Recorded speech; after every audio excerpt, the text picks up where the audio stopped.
Hey, what's up, everybody? It is your girl JoJo, and I am here with the review for Ready to Love Season 5. You guys know how I am about the episode number.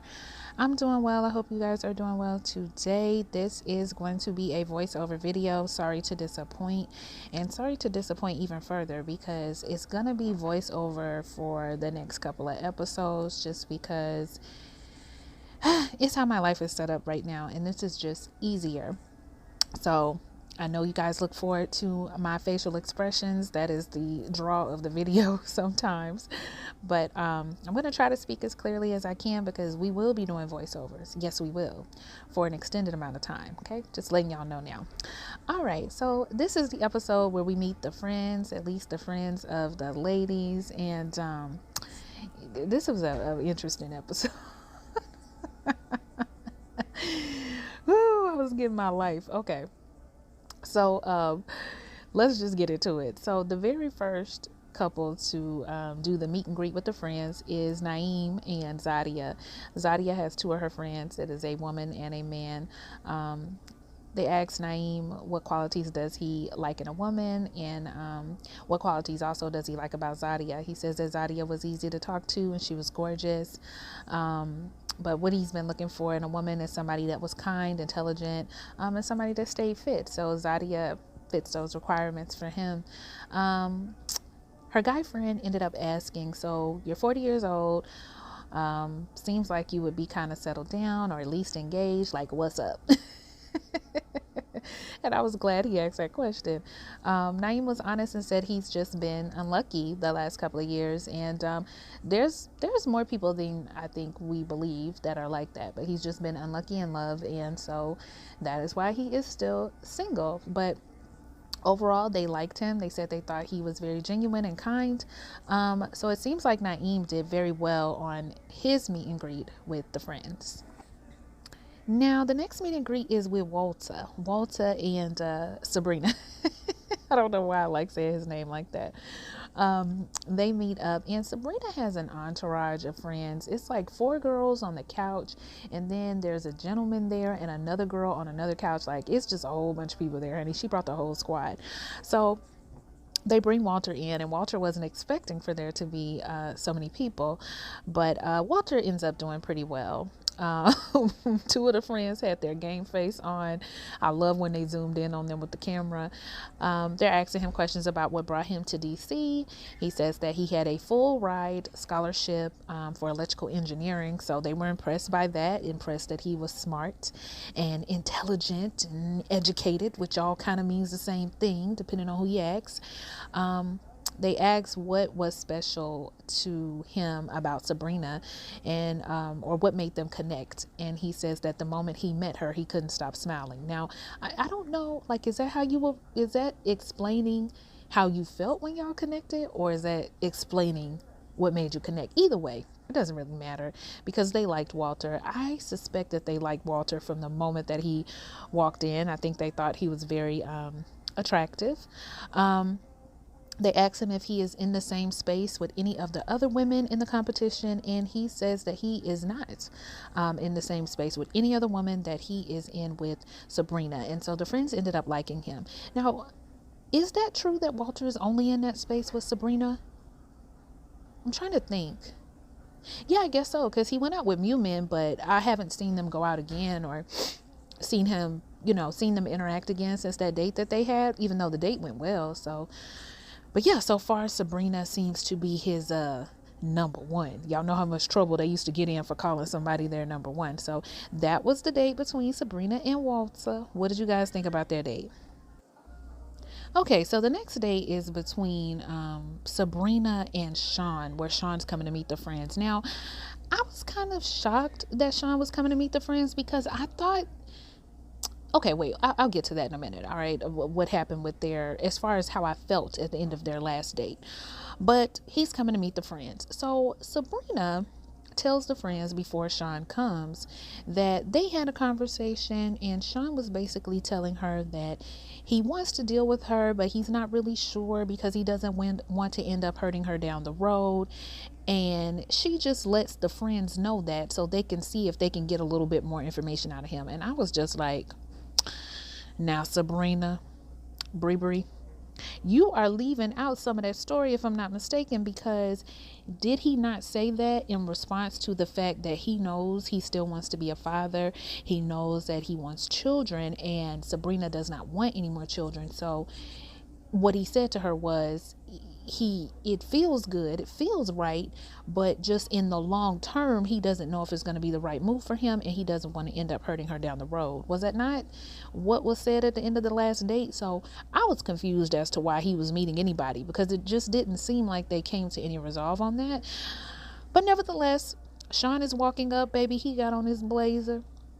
He said he brought a deck of cards so they could chill and play a little spades, big joker, little joker, deuces is wild.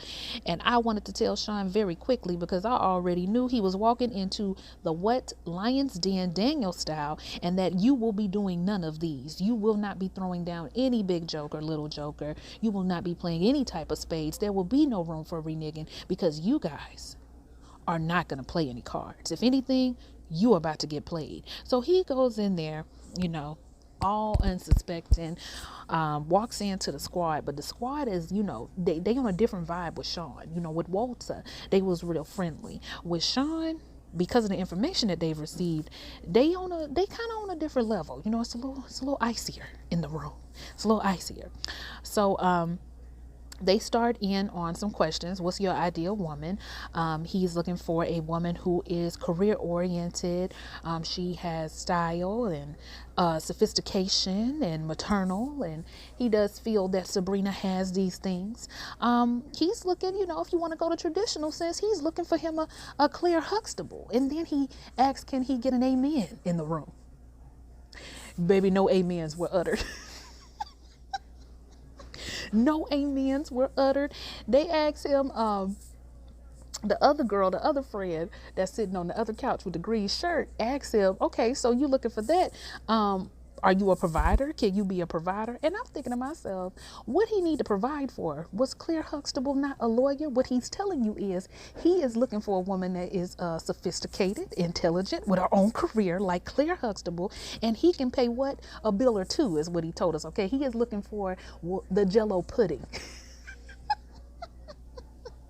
He trying to come up in there Bill Cosby style, minus the Cliff Huxtable doctor, and he wants the Jell-O pudding. He says he can pay a bill or two, but no, provider, he will not be doing. Okay, let me get it together. So they already looking kind of turned off towards this whole thing. Then they asked, does he have any other connections? And he was like, yeah, I got 2 other connections. Yo, I'm sorry. I should laugh. I should not laugh, because he was getting grilled. But he says he has 2 other connections, but they probably are not as strong as him or Sabrina's. But he's not saying it how I'm saying it. He's kind of looking up at the ceiling and like, yeah, I got 2 other connections, but I said, Sean. Whew, okay. Let me keep going. So the gentleman friend, he confronts him about that whole thing of, you said that you could talk to her now, but you're not really sure how you're going to be down the road. And I just want to know what that's about, make it make sense. Now, Sean tells us that real G's don't say make it make sense. Now, what part of the code is that? I'm not saying that I know the G code. I don't know the G code, but I never heard that real G's don't say make it make sense. Somebody who's familiar with the code, please tell me if you have heard of that. But yeah, Sean, make it make sense. Well, I would have turned to Sabrina and said, well, obviously somebody else didn't make it make sense, because what had happened was we were talking about the children, and I was saying that I wanted children and I didn't know if this was going to be right. I'm not sure why Sean didn't say that. I don't know if he just didn't want to rock the boat any further, but he didn't say that. He just said that he wanted to be upfront, and he was going to be upfront with Sabrina, and that's why he was trying to put all his cards out on the table. But the gentleman friend don't understand, because if you was being upfront, then why you saying all this stuff about hurting her down the road? But that's because something was left out of the story. The sister with the short haircut, child, she's sick of it. Okay, she is sick of it. She says, listen, it sounds like you just running game to me. Like, it just doesn't even make any sense. Like, you just trying to play the field, because that's what it sounded like to me. Like, you trying to run game with it. After this, y'all, Sean was confused. I don't think he knew if he was coming or going. He kind of was stammering a little bit, saying he's not trying to run game. You know, he tells us in the confessionals he has done this in the past. He has done it in the past where he has not been forthcoming about what he really wanted, kind of went with the flow and just kind of eased into it, knowing that it wasn't going to be right for him down the road. But I don't know if he's one of those guys that's like, maybe I'll change my mind about it, even though it doesn't feel quite right now. Maybe down the road I'll change my mind. But whatever he's been doing has gotten him to this point and childless, and it's not working, which is why I think that at the end of that date, he should have told Sabrina, you're a beautiful woman, you're very nice, but you just are not what I'm looking for long term. I wish I would have met you years ago, and maybe we could have had something different, but as of right now, this isn't going to work for me. So yeah, y'all, it wasn't good. It wasn't good. The friends feeling like he's running game. You know, the friends is telling him, I don't want my girl to get hurt.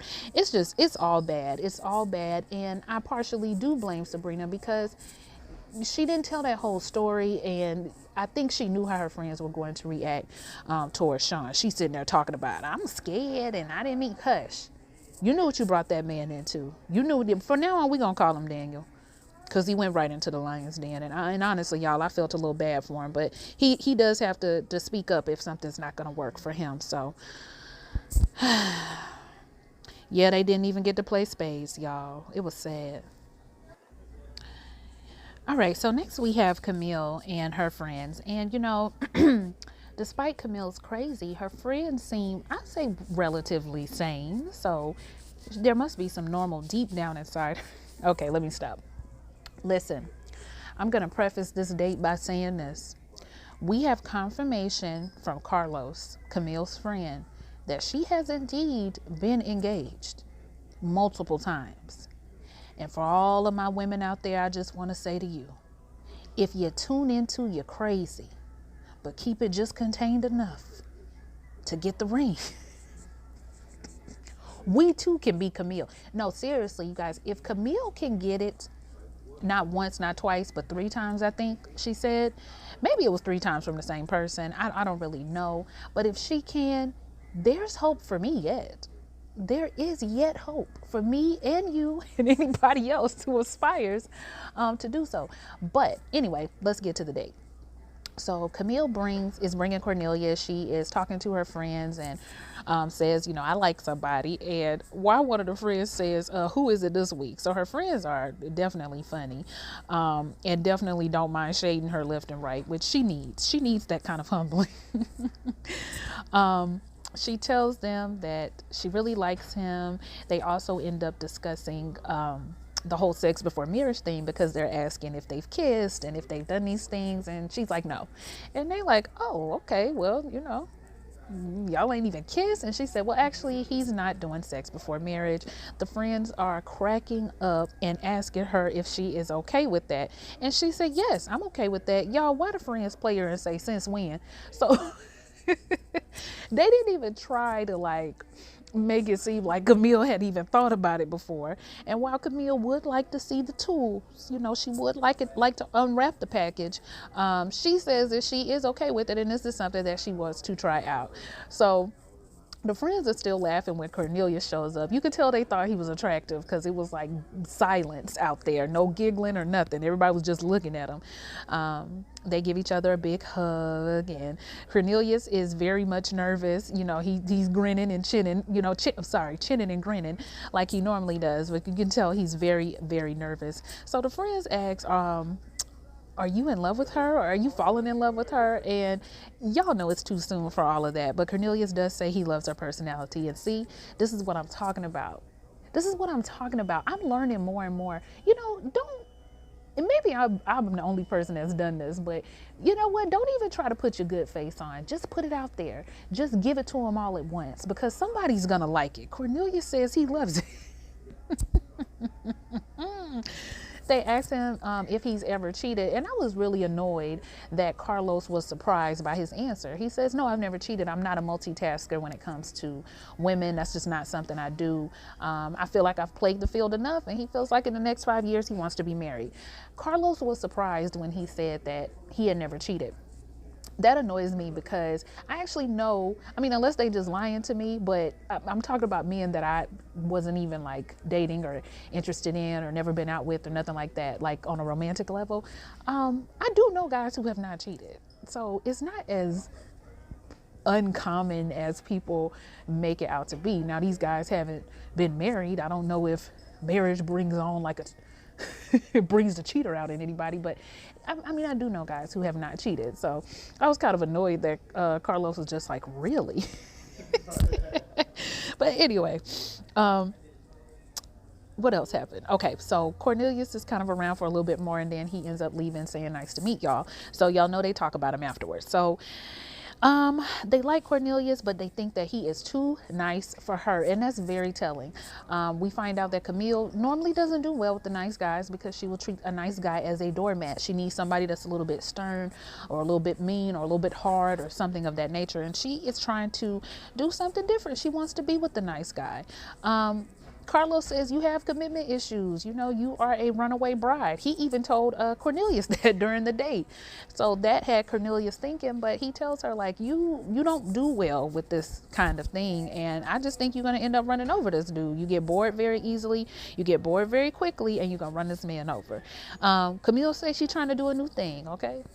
I don't believe her. Do y'all believe her? But she says she's trying to do a new thing. I'm just amazed, you know. I'm gonna start, you know, I'm kind of mean. I'm gonna just start being mean right out the gate. Now, I'm gonna just show myself. Anyway, y'all, we just gonna see if they'll just take me as I am. Just take me as mean and surly and PMSy.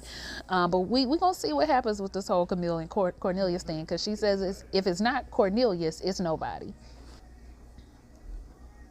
All right, so the next day is with Sydney, the new girl, and Frank. Now, Sydney is having them meet her friend. I forgot the girl's name. I think it was Ashley, and I think the other person's name, he was a guy. His name was Dallas, and honey, he was very fabulous. He had on a vest. It kind of reminded me of Aladdin. But Dallas is ready to ask the questions, and I like Dallas for that. So Sydney lets them know. First of all, sorry, let me just add in Sydney's body. Come through, Sydney. Like there's no hate here. The dress, the everything, the hair. You know, she was looking real nice. So she comes in and says that we know Frank, and we know Frank from the nightlife. You know, that they always say that. They never say like, oh, we know Frank from the clubs or the parties. It's always the nightlife. So they know Frank already. So when Frank comes in, now how many dates they been on? Because when I tell you Frank and Sydney was pushed up on each other, they was pushed up on each other. He had his arm around her, you know, one moment she was leaned into him. He had her hand on her leg. Like they were very cozy, like a couple that had been together for some time.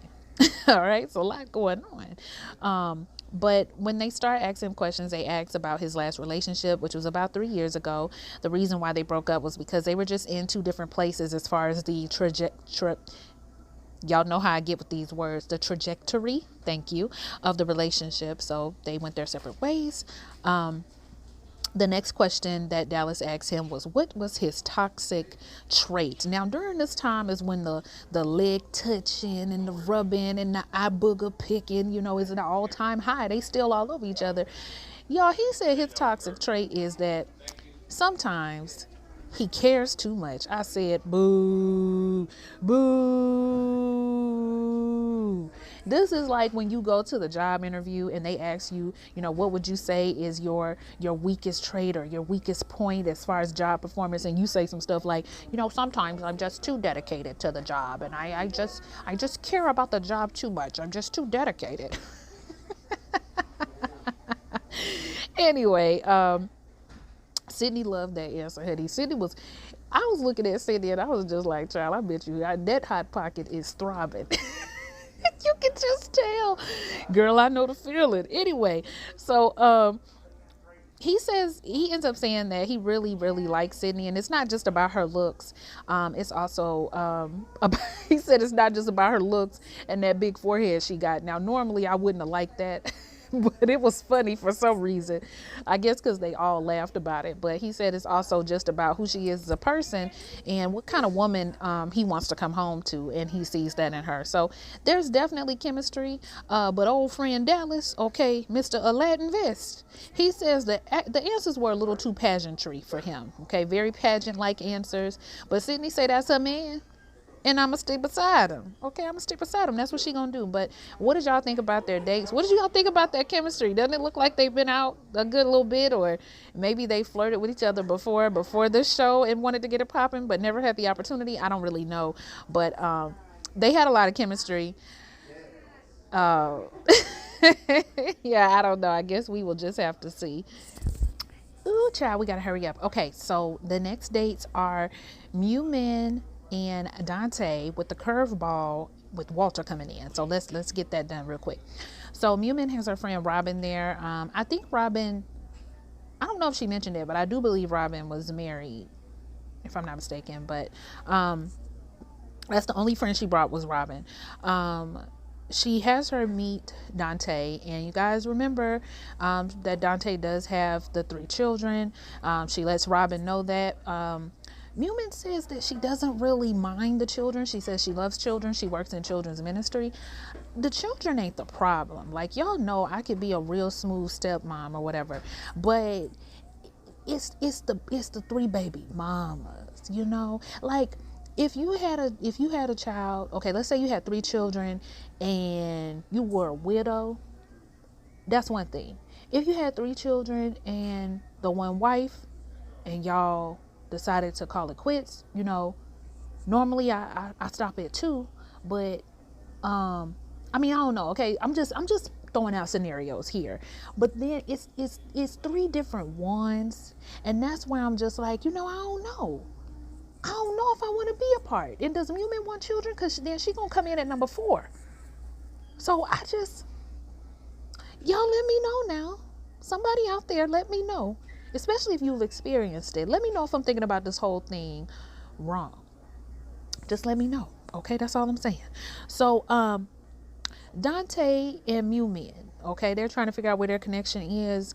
Walter ends up coming in right when he says there's a strong possibility that they could be working something out.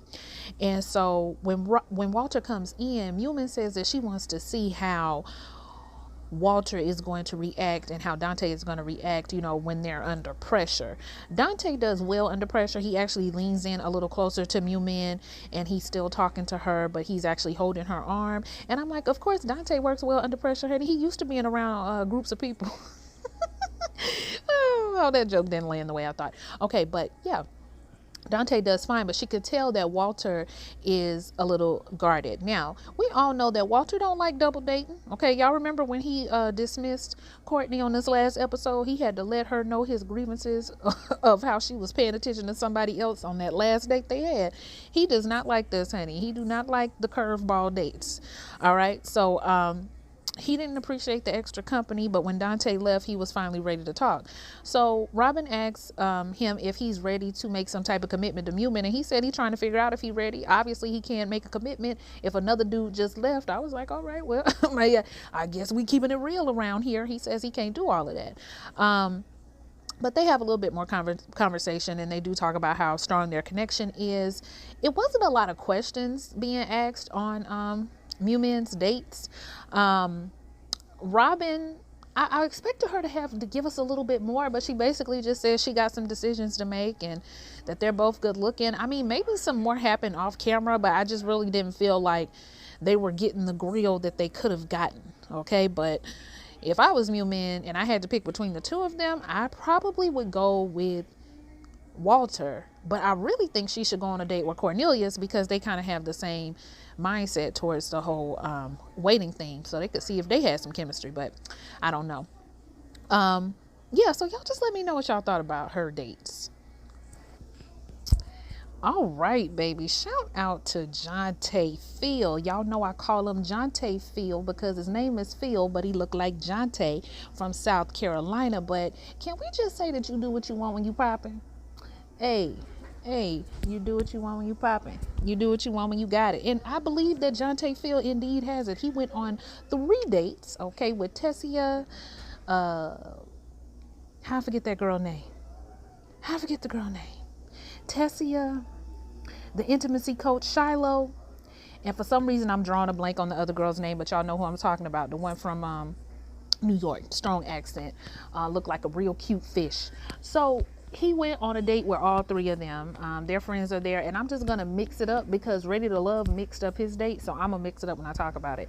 They're asking him a plethora of questions. Jontay Phil says, he can't help that he was invited on so many dates, but dang, can the friends let him get comfortable first? No, they cannot. Jontay Phil, you are under the gun. So they're asking him his purpose in life, and excuse me, do you want to get married? Do you want to have kids? He does want kids. He doesn't shy away from being a stepfather. Tessia asks, can they have 3 or more children? Which I was kind of surprised with that coming from her, as much as she talks about her career. But maybe that's why she got started so early in her career, because maybe she wants to do the mom thing and, be done with the whole career life. So that might be her reasoning behind it.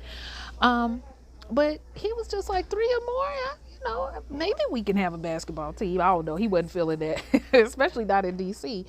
Now, let me tell you something about Jontay Phil. See, Jontay Phil has been watching this show. And when they asked him, who is your number one? When I tell you that Jontay Phil knew exactly what to say, he said exactly what I've been telling them to say for the last 2 seasons. She's in my top. She's up there. That's, she's amongst the top. You never, ever give them a number. Jontay Phil, did you watch my video? Or did you just learn on your own? You ain't got to give me no credit if you don't want to, but I'm just saying.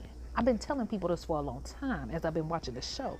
So he's saying stuff like she's amongst my strongest, and I don't want to give a direct order, but she's definitely up there. So the friends, everybody loves Jontay Phil. And one of the friends look at him and says, you better not mess this up. Aisha, that's who it was. Aisha's friend looks at him and tells him, you better not mess this up because we haven't seen her like this with somebody in a long time. And I'm just looking at Aisha's friend like, girl, do you watch the show? This show is called Ready to Love. This show is about disappointment and bad decisions. Of course he's going to disappoint somebody. What do you think the show is about? He's definitely going to do that. So yeah, shout out to Jontay Phil, honey. He had the girls going crazy because you do what you want when you popping. And Jontay Phil is definitely that. I wasn't expecting it. Wasn't expecting it at all. What a curveball. What a curveball. All right. So the ladies meet up with nephew Tommy in the room. Sorry if y'all can hear some laughter in the background. Child, folks is just loud. Okay, but they meet up with nephew Tommy in the room to discuss their dates and discuss the good and the bad like they always do. A couple of things come up during this time. They talk about the whole situation with Sean and how he didn't really do well in front of the firing squad. But Sabrina, she still neglected to bring up that she only told half the story, but okay. Then we also find out about Jontay Phil and all the dates he went on, and he made quite the splash on all of those dates, and everybody seems to be feeling Jontay Phil. Aisha is okay with it. Aisha says, she gives them a chance to stretch and see how far they're gonna go, and then if that rubber band, let me stop because I know my people from up top don't like when folks imitate y'all, but she's gonna see if he comes back. Okay, so she's fine with him stretching and going out on these dates, so she knew about it. Tessia did not know about it, and Tessia, after getting some prompting from nephew Tommy, says that she doesn't really like it. As far as seeing how far it stretched, no, let's bring it on in. Let's start shrinking and let's start picking a side because that's what point we're getting to. And she does say that Frank is indeed in her top.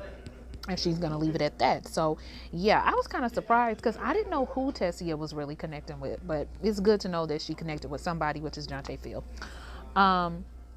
Then they have to start talking about the things that aren't going well, things that they're starting to see. So Sean and Cornelius are the two that end up coming up the most. They said that Sean hasn't really been connecting with anybody. Even Tessia says she never heard from Sean. And I actually thought their date went pretty well. So I was kind of surprised that she never did hear from Sean, especially since he does want those children. Tessia wants children. She's at an age where she can do the children. She doesn't have her own children. So I just thought, that would have been a go for him. But they haven't talked since they went on their date. So that was surprising. They also bring up the fact that Cornelius hasn't really been getting to know anybody. So y'all know his girlfriend Camille is making all kind of faces when they bring up Cornelius. He's coming up again and again and again amongst the ladies as being somebody who they just haven't had a chance to get to know because he's already been claimed. He's already chosen. I believe somebody said that he was shackled down already. And so Tessia lets us know that word on the curb is Cornelius ain't as into it as his girlfriend Camille is into it, but you ain't heard that from me. And I think we all kind of knew that, but the problem with Cornelius is that he doesn't speak up, and he allows himself, allows Camille to just go ahead and stake claim to him, which kind of messes up any vibe he could have with some of the other ladies, and we're seeing that at this table. Now, y'all, what's going on with Zadia? What was that? What was going on with Zadia? Aisha, okay, so Zadia, I believe, makes a comment about kind of making drawing a line in the sand and people having to pick a side at this point. And Aisha was just like, yeah, that goes for you too. Like, you still got your list. And Zadia is just like, excuse me, I don't have a list. I have 2 people and I don't have to do anything until I'm ready to, she was, I don't know. It just almost seemed like her and Aisha had some type of tit or tat before. I just couldn't figure out where this energy was coming from. But she got an attitude with Aisha. Aisha was just like, all I'm saying is, if we're going to talk about shrinking down, which is what y'all are sitting here saying, and we agree to that, then that means it goes for the women too. It's only fair. And I got Aisha's point. I didn't feel like she was flip-flopping. At first she was saying with Phil, we're going to let them stretch, but she also sees the other side, what the ladies are talking about, that we got to start making some choices. She had a list too, but it's time to start narrowing it down. And Zadia is just, every time somebody says something, she is, she's ready. So Sydney makes the comment that just keep in mind that I'm new here, so some of the guys are still getting to know me. So if y'all could just keep that in mind. And Zadia laughs. And Sydney was like, well, what was the laugh for, girl? And Zadia says, excuse me, my name is not girl, it is Zadia. You need to address. I was like, Zadia. What is going on, sugar? What is wrong with you?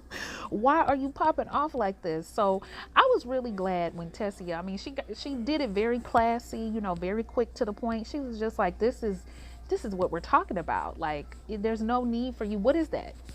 Why are you popping off like this? There's no need for you to be doing that. And I was actually glad that she said it, because Zadia says that she doesn't think she's doing it, but she is. Like, we're sitting here watching her do it, and I just couldn't figure out where that was coming from. It's like I saw another side of her, and it was a little alarming, I must say. So in the end, the ladies meet up with Sean and Cornelius, and Tessia is asking Sean about his last situation and what's been going on. Sean's telling her he didn't like that whole interrogation he had to go through. He says that he feels like he's been making connections, but he's a little slower in his response time. And baby, that ain't gonna work for Ready to Love. That just is what it is, okay? Zadia talks to Cornelius and says that, do you think you've been doing good in this? Do you think you've really been giving people a chance? Or do you think you've allowed Camille to come in and kind of shut down chances for you? And listen, I do believe that Camille has done that and kind of scared some of the ladies off, but it's still up to Cornelius. He's in this process too. He's not a helpless little boy. He still has the power to say what, Camille, y'all just let me give you an example. The same way that Kashif, or whatever his name was, from the Houston season, did Denise and said, listen, you're going to have to tone it down. This is a competition. I am going to be dating other people. And he let her know, I'm interested in you, but I'm also going to see what's up with these other people. That's the same way Cornelius is going to have to shut it down with Camille. And I don't know why he won't do so. If he's scared of her, maybe that's a person that you don't need to be in a relationship. Do you want to be in a relationship with somebody that you fear a little bit? Actually, you know what? Some men are into that, but Cornelius, no, baby. So he's kind of putting it like, oh, you also, Zadia, were in the pic. There is nobody else in the pic. Cornelius really probably should have went home, because there is nobody else, and he's not allowing it to be so. Yes, I know Camille has her ways, but it's up to Cornelius to shut that down. It really is. So anyway, Sean is the one that ends up getting sent home, and Sean looked relieved. I was relieved for him because I think Sean been ready to get out. I just don't think this is the process for him. He's admitted that he really takes his time. I'm hoping the brother finds somebody to get them babies off with sooner rather than later, because this just isn't the place for him. But we're gonna wish him the best, and we're gonna see if Cornelius goes out on another date and if Camille ends up brandishing a knife on whoever that date might be. You guys let me know what you thought about the episode. Like, comment, and subscribe, and I will see you guys for the next one. Okay, bye.